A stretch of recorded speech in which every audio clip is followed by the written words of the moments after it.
Sayangnya kita manusia, kerja sama manusia totalitas, sama Allah apa adanya, pas-pasan. Bahkan sisa-sisa kita kasih sama Allah.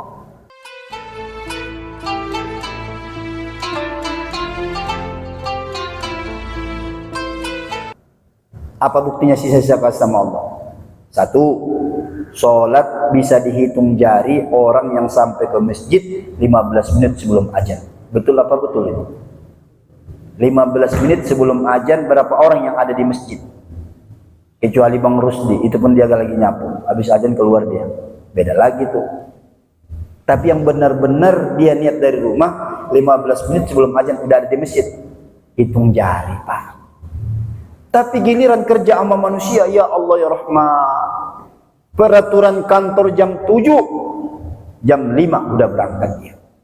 Kemarin saya juga dapat cerita di Pura, habis ngisi khotib. Salah satu jamaah ngomong, Ustadz, ya doakan saya Pak Ustadz. Kenapa? Insya Allah ntar malam berangkat. Kalau udah berangkat malam kan sudah paham tuh, umroh berarti kan, oh sama istri. Insya Allah Pak Ustadz. Yang ngobrol kita, berangkatnya kapan Pak? Ntar jam 6 pagi. Terus kenapa berangkat jam 11 malam? Ya biar nggak terlambat Pak Ustadz. Berangkat jam 6 pagi pesawatnya, dia mau berangkat dari Pura jam 11 malam. Begitulah manusia. Takut ketinggalan pesawat sebegitu. Sama ajan ada begitu. Ada begitu. Nah ini, jadi ini semua kenapa bisa begini? Sumbernya adalah kesalahan dalam akidah, keyakinan. Jadi kita ini banyak yang hidup ini kagak tahu kemana juntrungannya, arahnya, jalan baik. Nih saya di kajian malam Senin nih, makanya bapak-bapak nih kalau ada waktu datang dah ya, malam Senin. Ini di WA kagak ada yang datang nih, malam Senin. Ini saya sampaikan begini, analoginya bagus. Kita misalnya di Pak Didi misalnya mau pergi ke Sukabumi, cuman nggak naik mobil pribadi, naik bis, nungguin di bambu kuning, bawa tas. Tujuan dari rumah Pak Didi jelas ke Sukabumi, bawa tas, teng-teng. Nunggu bisnya di bambu kuning. Saya mau nanya nih sama Pak Didi. Lagi nunggu di pinggir jalan. Kan tujuan mau ke Sukabumi nih. Dari malam udah niat nih ke Sukabumi. Bukan kemana-mana, ke Sukabumi. Nyampe di bambu kuning, nungguin. Lewat bis. Bisnya bagus. Pakai AC. Lihat di dalam bisa. Kita jangan lagi duduk senderan, tidur bisa di dalam. Ada AC, ada kue, dikasih makan, dikasih duit sama konduktornya. Ayo Pak naik Pak. Mau kemana Mas? Ke Semarang.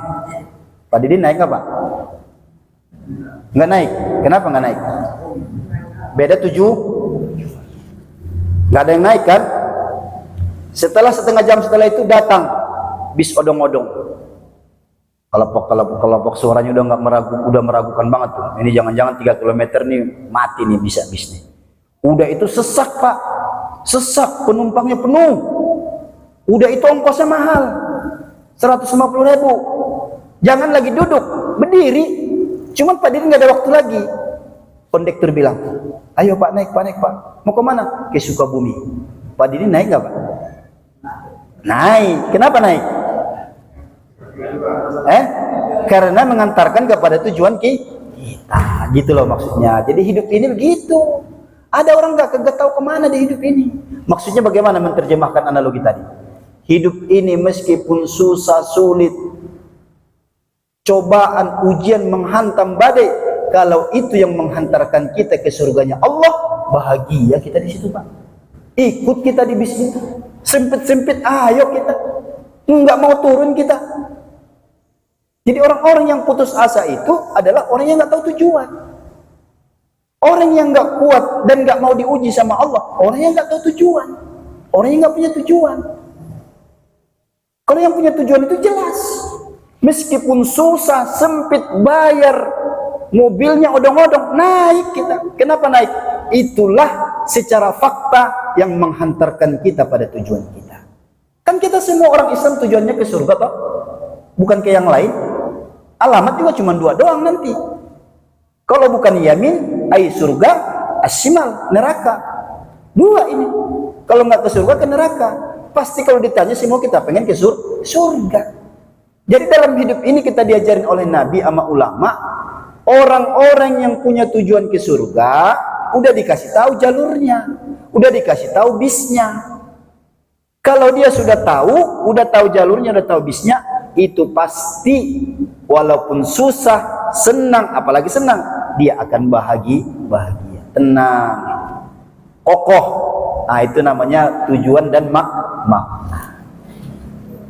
Nah, lebih jelas lagi begini nih, biar gampang lagi.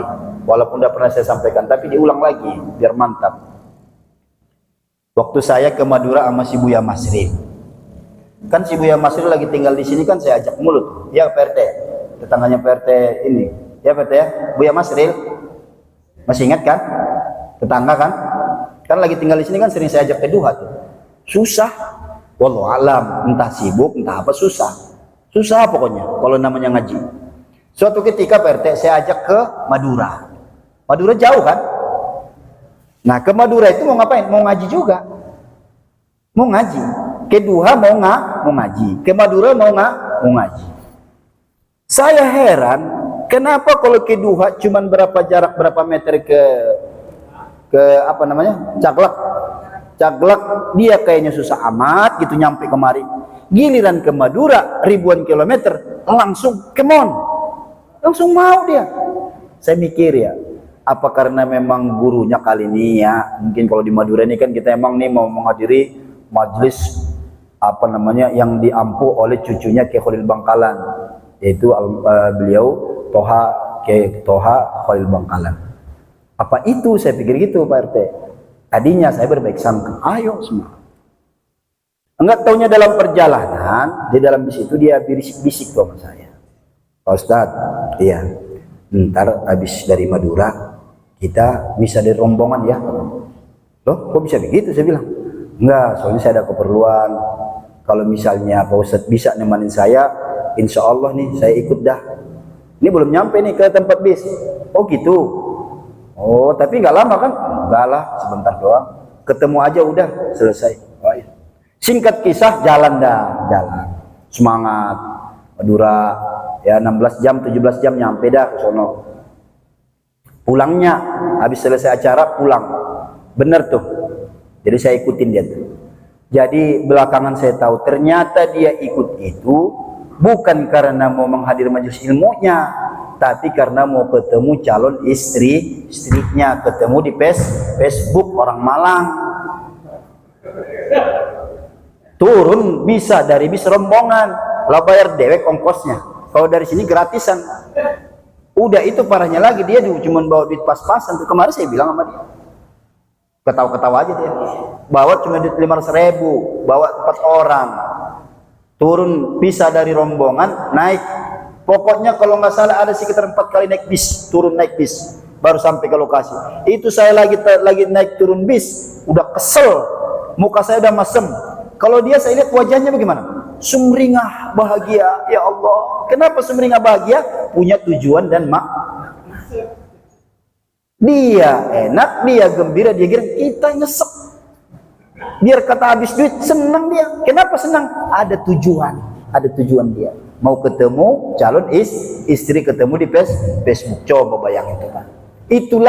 Itulah dasarnya kalau kita punya tujuan. Jadi kembali lagi hari ini banyak umat nggak punya tujuan. Kalaupun ditanya kamu tujuannya kemana? Ya masuk surga lah Pak Ustadz. Tapi bis yang dinaikin bukan mengantarkan ke surga, kan itu persoalan. Pengen masuk surga, pengen bersama Rasulullah, tapi mohon maaf, sholat berjamaah juga kagak. Lah Nabi kita sepanjang hidupnya berjamaah nggak pernah putus. Biar kata lagi sakit dibopong. Pengen bersama Rasulullah, tapi makan duit yang haram-haram, kan nggak nyambung. Sama tadi Pak Didi mau ke Sukabumi, tapi naik bis yang ke Semarang, nggak bakal nyampe Pak. Ini perlu, ini akidah. Banyak orang hari ini membangun pola sikap hidup. Kalau mulut sih pasti ke surga. Tapi ente naik bis bukan ngantarin ente ke surga. Dikasih tahu orang, turun, jangan di situ. Kagak. Ini mah juga nyampe, ntar belok-belok nyampe katanya. Lah Allah. Nah ini kondisi umat hari ini. Makanya sekali lagi saya sampaikan, hal yang paling mendasar dalam Islam adalah akidah. Rusak. Karena ini merupakan kunci Termasuk dalam memilih pemimpin. Oh, akidahlah yang mengarahkan kita memilih pemimpin. Orang kalau tujuannya ke surga, dia nyari pemimpin yang bakal ngantar dia ke surga. Kalau orang nggak punya tujuan, kamu pilih siapa? Ah, siapa saja lah Pak Ustaz. Pokoknya siapa saja, hidup saya begini-gini aja. Nah, ini persoalan. Jadi orang banyak nggak paham, ternyata jawaban tadi itu, yang singkat tadi itu, mengatur pola hidup kita di atas. Jadi bangunan di atasnya itu, ya berdiri di atas akidah tadi itu. Kenapa orang misalnya, kalau untuk tadi ya, saya memberikan contoh tuh, kalau saya amati di kereta api, ya mungkin bapak-bapak yang udah pensiun maupun yang masih kerja, ngalamin dah ya, berangkat jam 7, pulang malam, ya kan? Kita kemudian nggak ada ngeluhnya, nggak ada apanya. Kenapa? Karena ada tujuan, Pak. Nggak mungkin Pak Deden warawiri ke Jakarta kalau nggak ada tujuan. Walaupun saya pernah ketemu orang Bojonggede, naik kereta mulu, tapi nggak tahu dia mau kemana. Saya baru pulang Pak Ustadz dari Bekasi. Emang dari mana? Ya dari Bekasi aja. Jadi dia stasiun ke stasiun aja, ngabisin waktu. Ada yang begitu juga. Nah, umat Islam ada yang begitu sekarang. Hidup sih hidup, kerja sih kerja, berjuang sih berjuang. Tapi kadang-kadang perjuangan, pola hidup, pola sikap, pola pikir, cita-cita, secara fakta tidak mengantarkan dia ke surganya Allah Subhanahu Wa Taala. Kan kasihan. Udah capek berjuang. Makanya kita orang Islam ini sekali lagi, oleh karena itu penting ya. Dari mana semua menjelaskan itu? Tidak ada tempat yang lain kecuali duduk di majelis ilmu. Semakin sering kita duduk di majelis ilmu, kemungkinan besarnya semakin banyak dapat ilmu. Ilmu inilah yang mendidik kita. Ilmu inilah yang membimbing kita. Ilmu inilah yang mengantarkan kita pada tujuan kita tadi. Maka hari ini kondisi umat hari ini, kondisi umat Rasulullah yang tinggi ini, kata Allah, kuntum khairu ummah, kamu yang terbaik, tapi faktanya yang terburuk. Gara-gara karena umat awam, umat bodoh, umat jahil, umat melari daripada cahaya. Alhasil itu. Nah, sekali lagi, inilah tugas kita, inilah salah satu yang harus kita pikirkan, bahwa kita semua pasti mati, Pak. Nggak bisa ditolak. Dan kalau ditanya apa yang pasti dalam hidup kita, ya mati itulah. Apa kita mau nanti ketika sudah mati nggak ada lagi kesempatan berubah, terus ditetapkan kita penghuni nerakanya Allah? La haula wala quwwata. Jangan dah ya, jangan. Kalau di dunia ini masih susah-susahnya masih bisa ketawa. Biar kata kita nggak makan 3 hari 3 malam masih bisa ketawa. Tapi kalau sudah nanti di akhirat, nauzubillah. Informasi ini dari mana Pak Ustaz? Dari Al-Qur'an. Kan Al-Quran banyak bercerita, neraka begini, surga begini. Nggak percaya, berarti khuruz minal Islam. Kalau ragu, jangan lagi nggak percaya.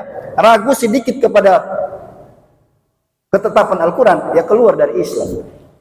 Nah, ini penting ya, penting. Akidah ini luar biasa. Inilah yang menjadikan kita betul-betul memiliki makna dan tujuan hidup. Sehingga apa yang kita lakukan punya nilai. Saya mengajarkan sama anak-anak ini, contoh misalnya bismillah. Minum, orang kalau punya tujuan dari surga, Pak. Kalau sudah tujuannya surga, aktivitas minum aja dipikirin sama dia. Misalnya, tidak mungkin orang yang bakal ingin bercita-cita menuju surga, minum tidak pakai bismillah. Nggak mungkin itu. Ayo, kira-kira kita gimana selama ini? Jangan-jangan lupa mulu kita. Minum, makan, mohon maaf berhubungan badan juga nggak pakai bismillah, udah kebelet, nggak sempat lagi katanya. Nah, kalau orang yang punya tujuannya ke surga, semua tertata, terhitung, nggak ada yang sembarangan dikerjakan. Jangan lagi bilang bicara waktu, ya Allah ya Rahman. Orang yang tujuannya ke surga itu waktu sangat mahal. Kan itu modal besar yang Allah berikan kepada kita. Salah memanfaatkan waktu, fatal lah kita. Nah, efektivitas waktu ini kita diajarkan ulama 3/3. 1/3 buat ilmu, 1/3 buat ibadah, 1/3 buat cari nafkah. Jadi jangan dipakai semua buat cari nafkah. Alih-alih ingin mencari nafkah, tapi salah caranya, bukan mendapat ridha Allah, malah murka Allah. Jadi harus seimbang, Pak. Kan doanya juga begitu. Rabbana atina fid dunya hasanah, fil akhirati hasanah wa qina adzabannar. Berapa ribu orang Islam yang ketika sholat Jumat kagak masuk ke masjid. Apa kalau ditanya jawabannya? Gimana Pak Ustaz? memang faktanya begini. Hidup saya susah, butuh. Kalau saya nggak narik, kalau saya nggak kerja, kalau saya nggak dagang, nggak makan istri saya. Panggilan Allah azan Jumat pun diabaikan sama dia. Nauzubillah. Nah, yang model begitu tuh, ya, yang model begitu jelas jawabannya tidak punya tujuan, atau kalaupun punya tujuan, tujuannya bukan ke surganya Allah Subhanahu wa taala. Jadi oleh karena itu, sekali lagi mari sama-sama kita renungkan pelan-pelan, ya, umur yang sudah kita pakai ini nih, apakah sudah kita mampu bertanggungjawabnya di depan Allah, atau justru nanti kita kelabakan, ya, kelabakan di depan Allah. Tapi oleh karena itu, terakhir, tidak ada kata terlambat dan ya dalam Islam. Meskipun kita punya masa lalu kelam, masa lalu yang gelap, ketika kita sadar kita salah membangun hidup, membangun pola hidup, ya udah, kembali ke laptop, benerin lagi begitu, benerin lagi supaya lu lulus.